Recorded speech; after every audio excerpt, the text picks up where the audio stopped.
Shalom.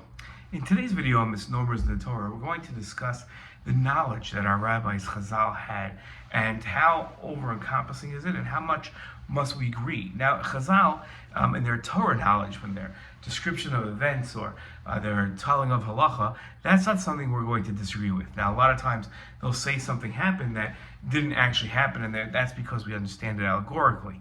It's a parable to teach us something, right? Moshe Rabbeinu, our rabbis tell us, we're 120 amos tall. That's ludicrous. It's about 200 feet tall. Obviously, Moshe Rabbeinu was not a 200-foot tall giant. But what it's teaching us is about the greatness of Moshe as expressed in over-exaggerating his height. That's one idea. But when it comes to Chazal's scientific declarations, so for instance, Chazal had a whole category of things that we're not allowed to do because they're dangerous.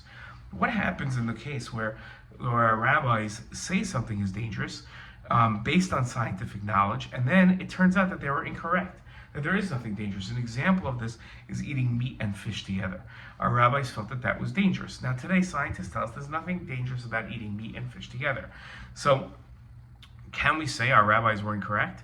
Well, when it comes to scientific knowledge, yes, we can say that Chazal were incorrect. Chazal were dealing with a time period where things either were different back then, or they had rudimentary understanding of science and biology and how it all works. It doesn't mean that they didn't know anything. It doesn't mean they didn't get certain things right. Certain things that Chazal talk about, it was only 1,000 years later or 2,000 years later that people began to understand the wisdom of what they were talking about and the situations that they brought up.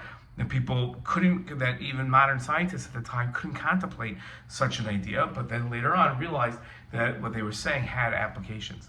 But there is nothing wrong when science comes and contradicts what our rabbi said by saying that no, the science is correct, as proven by scientific demonstration.